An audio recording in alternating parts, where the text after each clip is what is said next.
Today I've got two books every dad needs to read. I'm Sarge and this is Fit for Violence, where I help you develop the strength, the indomitable spirit, and the skills necessary to overcome a violent attack that threatens yours or your loved ones' lives.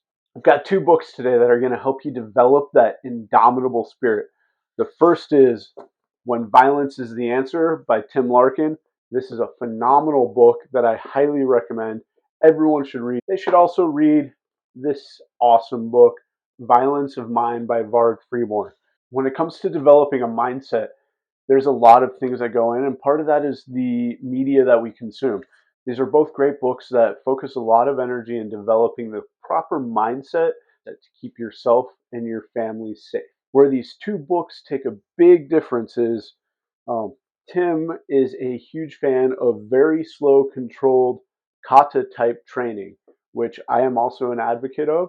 And he's a big proponent of targeting, and he breaks down different anatomical targets, the purpose of attacking those targets, and the importance of training slow.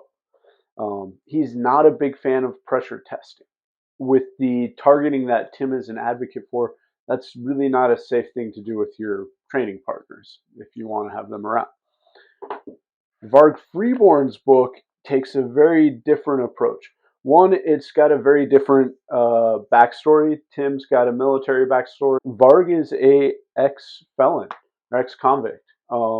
He spent time in jail. He talks about his upbringing and being a product of a violent society, living in jail, which is definitely a violent society.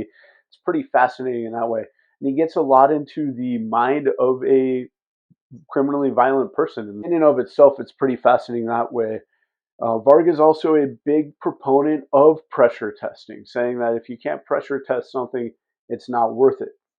Which one of them's right? I think they're both right. I think that there are techniques that are you want to know to be able to use in a self-defense scenario that you just can't use on a training partner, i.e., breaking their knee.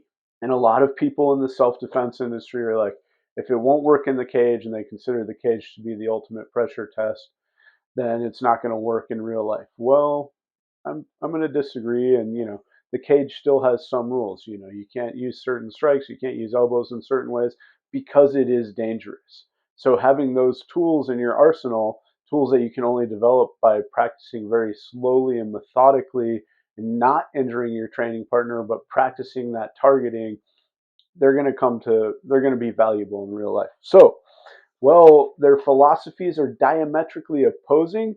I consider them yin and yang. And if you want to be able to function wholly with the proper mindset of self defense and being capable of defending yourself and your loved ones, I recommend reading both of these books